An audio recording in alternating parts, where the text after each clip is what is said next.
നമ്മുടെ ജീവിതത്തിലെ അജ്ഞാനമാകുന്ന ആ ഇരുട്ടിനെ മാറ്റി അറിവിൻ്റെ വെളിച്ചം തരുന്ന ആ അദൃശ്യ ശക്തിയെക്കുറിച്ച് നിങ്ങൾ എപ്പോഴെങ്കിലും ചിന്തിച്ചിട്ടുണ്ടോ? എന്താണ് ഗുരുപൂർണിമയുടെ യഥാർത്ഥ രഹസ്യം? വെറുമൊരു ആഘോഷം എന്നതിലുപരി നമ്മുടെ മനസ്സിനെയും ആത്മാവിനെയും ഉണർത്താൻ ഈ ദിവസത്തിന് കഴിയൂ. നമസ്കാരം സുഹൃത്തുക്കളെ, ഇന്നത്തെ വീഡിയോയിൽ നാം സംസാരിക്കാൻ പോകുന്നത് വളരെ പ്രസക്തവും ആത്മീയവുമായ ഒരു വിഷയത്തെക്കുറിച്ചാണ്. ഗുരുപൂർണിമയുടെ ആത്മീയ പ്രാധാന്യവും ഈ ദിനത്തിൻ്റെ ധ്യാനത്തിലേക്കുള്ള ആ പ്രത്യേകതയും നമുക്ക് മനസ്സിലാക്കാം. വരും നിമിഷങ്ങളിൽ ഈ പുണ്യദിനം എങ്ങനെ നിങ്ങളുടെ ജീവിതത്തെ കൂടുതൽ ശാന്തവും അർത്ഥപൂർണവുമാക്കാം എന്ന് നമുക്ക് പൂർണ്ണമായി നോക്കാം. വീഡിയോ അവസാനം വരെ കാണുക. വീഡിയോയിലേക്ക് പോകുന്ന മുന്നേ വളരെ പോസിറ്റീവായിട്ട് ഡെവലപ്പ് ചെയ്തുകൊണ്ടിരിക്കുന്ന വാട്സപ്പ് കമ്മ്യൂണിറ്റി ഫാമിലിയിലേക്ക് നിങ്ങളെ സ്നേഹത്തോടെ സ്വാഗതം ചെയ്യുന്നു. എല്ലാ ദിവസവും രാവിലെ 5 മണിക്ക് അവിടെ ഫ്രീ ക്ലാസ് നൽകുന്നുണ്ട്. ഗ്രാറ്റിറ്റ്യൂഡ് അഫർമേഷൻസ്, വിഷ്വലൈസേഷൻ, അതുപോലെ മണി അഫർമേഷൻസ്, വാട്ടർ ടെക്നിക്, അതുപോലെ ഒരുപാട് കാര്യങ്ങൾ സംസാരിക്കുന്നുണ്ട്. 5 മണി മുതൽ ഒരു 5:30 വരെ ആ സമയം മാറ്റിവെക്കുക. നമ്മുടെ ഫാമിലിയിലേക്ക് അസോസിയേറ്റ് ചെയ്യാനായിട്ട് ഡിസ്ക്രിപ്ഷനിലോ കമൻറ്റിലോ പിൻ ചെയ്തിട്ടുള്ള വാട്സപ്പ് ലിങ്ക് കയറിയാൽ നിങ്ങൾക്ക് നമ്മുടെ ഫാമിലിയുമായിട്ട് ജോയിൻ ചെയ്യാം. ഒപ്പം നിങ്ങൾ ആദ്യമായിട്ടാണ് നമ്മുടെ ചാനൽ കാണുന്നുണ്ടെങ്കിൽ സബ്സ്ക്രൈബ് ചെയ്യാനാണ് മറക്കരുത്. Thank you for subscribing. നിങ്ങളുടെ സപ്പോർട്ട് ഉള്ളത് കൊണ്ടാണ് നമ്മൾ ശക്തമായി മുന്നോട്ട് പോകുന്നത്. താങ്ക് യു, എല്ലാത്തിനും നന്ദി പറയുന്നു. Thank you so much. വീഡിയോയിലേക്ക് പോവാം. എന്താണ് ഗുരുപൂർണിമ? അതിൻ്റെ ഐതിഹ്യങ്ങൾ എന്താണെന്ന് നമ്മൾ നോക്കാം. ആദ്യമായി ഗുരു എന്ന വാക്കിൻ്റെ അർത്ഥം എന്താണെന്ന് നമുക്ക് നോക്കാം. സംസ്കൃതത്തിൽ ഗു എന്നാൽ അന്ധകാരം അഥവാ ജ്ഞാനം എന്നും രു എന്നാൽ അതിനെ ഇല്ലാതാക്കുന്നവൻ അഥവാ നീക്കുന്നവൻ എന്നുമാണ് അർത്ഥം. അതായത് നമ്മുടെ ഉള്ളിലെ അജ്ഞാനമാകുന്ന ഇരുട്ടിനെ അകറ്റി അറിവിൻ്റെ വെളിച്ചം പകരുന്ന ആളാണ് ഗുരു എന്ന് പറയുന്നത്. എല്ലാ വർഷവും നമ്മൾ ആഷാഢ മാസത്തിലെ പൗർണമി ദിനത്തിലാണ് നാം ഗുരുപൂർണിമ ആഘോഷിക്കുന്നത്. ഈ ദിവസത്തിന് ചരിത്രപരമായും ആത്മീയപരമായും വലിയ പ്രാധാന്യമുണ്ട്. പ്രധാനമായും 2 ഐതിഹ്യങ്ങളാണ് ഇതിന് പിന്നിലുള്ളത്. ഒന്നാമതായി മഹർഷി വേദവ്യാസന്റെ ജന്മദിനമാണ്. 4 വേദങ്ങളെ പകുത്ത് മനോഹരമാക്കുകയും അഷ്ടദശ പുരാണങ്ങൾ എന്നിവ രചിക്കുകയും ചെയ്ത വ്യാസ മഹർഷിയെ ലോകത്തിന്റെ മുഴുവൻ ഗുരുവായിട്ടാണ് സങ്കല്പിക്കുന്നത്.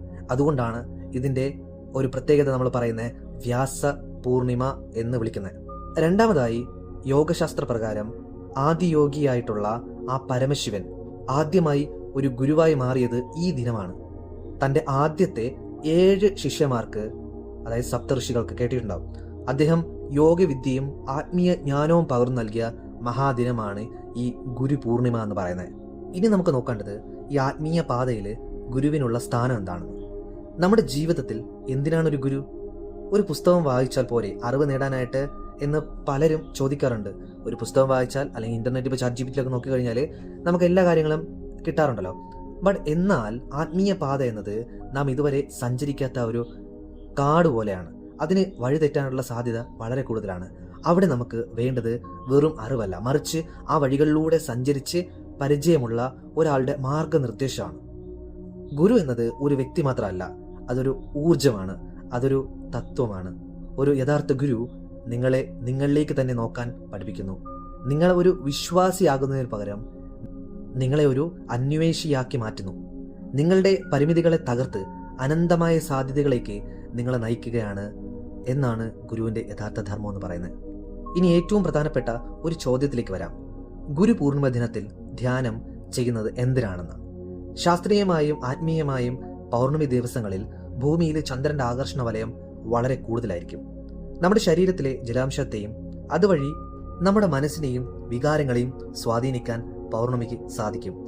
ആത്മീയമായിട്ടുള്ള കാര്യങ്ങൾ ചെയ്യുന്നവർക്ക് പ്രകൃതി തന്നെ വലിയൊരു പിന്തുണ നൽകുന്ന ദിനമാണ് ഈ ഗുരുപൂർണിമ എന്ന് പറയുന്നത്. ഈ ദിവസത്തെ ധ്യാനത്തിന് വലിയ ശക്തിയുണ്ട്.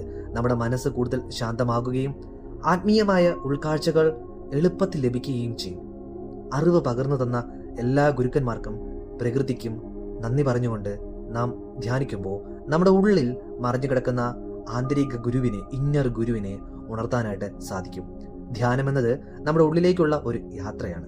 ആ യാത്രയിൽ നമുക്ക് നമ്മെ തന്നെ കണ്ടെത്താനായിട്ട് കഴിയും. ഈ വീഡിയോ കാണുന്ന എല്ലാ ആൾക്കാർക്കും ഞാൻ പറയുന്നൊരു കാര്യം, ഈ വരുന്ന ജൂൺ 29 ഗുരുപൂർണിമ. അന്ന് തന്നെയാണ് the powerful full moon meditation വരുന്നത്. വൈകുന്നേരം 8 മണിക്ക് നമ്മൾ ലൈവിൽ വരും. അന്ന് ഈ ഗുരുപൂർണിമയുടെ പ്രത്യേകതയും ഒപ്പം പൗർണമിയും കൂടെ വരുമ്പം പവർ പറഞ്ഞറിയിക്കാൻ പറ്റത്തില്ല.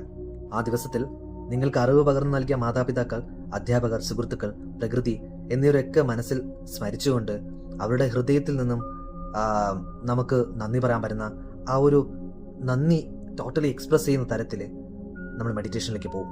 ഓക്കെ, അപ്പോൾ അതുകൊണ്ട് മിസ് ചെയ്യരുത്. 29-ാം തീയതി വൈകുന്നേരം 8 മണിക്ക് നമ്മൾ ലൈവ് ഉണ്ടാകും. ഇന്നത്തെ വീഡിയോ നിങ്ങൾക്ക് കാര്യങ്ങളൊക്കെ മനസ്സിലായിട്ടുണ്ടെങ്കിൽ ഉറപ്പായിട്ടും കമൻറ്റ് ചെയ്യുക, ഇഷ്ടപ്പെട്ട ലൈക്ക് ചെയ്യുക, നിങ്ങളുടെ ഏറ്റവും പ്രധാനപ്പെട്ട കൂട്ടുകാരിലേക്കും ഇത് ഷെയർ ചെയ്ത് കൊടുക്കുക. God bless you and thank you so much.